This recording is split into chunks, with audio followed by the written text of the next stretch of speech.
আনন্দর জোয়ার তুলি বিজয়ের রক্তক্ষতা উত্তোলন হয়ে দৈত্য সমতল। ওই তো কথা দাদা, আমার ভক্তি পরাক্রমতে স্তব্ধ আছি সকলতে। আমাকেই বিশ্বর ত্রাণকর্তা রূপে গর্বতে ধরেছে জীবন। ক্লান্ত হবো ভয়, কিন্তু দাদা ঈর্ষা হয় বহুল। ক্ষমতার উর্মি মালার তরে এক প্রবল তরঙ্গ সৃষ্টি করে মুহূর্ততে সাইকেল পরিবর্তী ভুবন। ক্লান্ত হবো ভয়, যুদ্ধ আমার শিরল করি অচিরেই মিলিব ভাগ্য।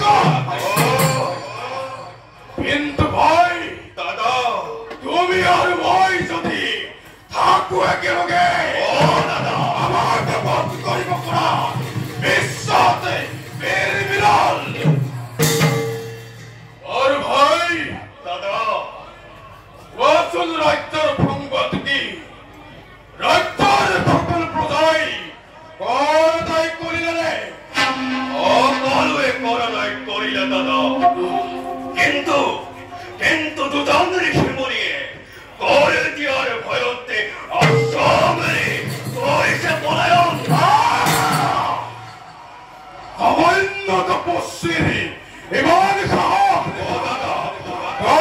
রাতাই দিয়ার ভয়তে করেছে পছন্দ।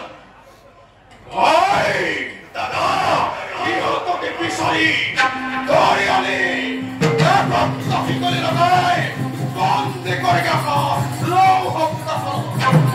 এইভাবে তুমি কোনো চিন্তা নকরিবা দাদা।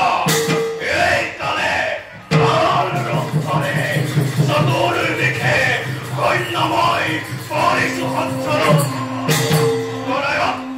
হব দুয়োজন অনতি পলমে।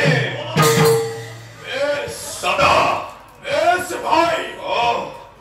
বহুদিন ধরে ওই মধুবনের সংবাদ পড়াই। তুমি নিজেই কই মধুবনের সংবাদ লৈ আহা। ভাল দাদা, তোমার কথা শুনি মই আজি এই মধুবনলৈ যাত্ৰা কৰিম।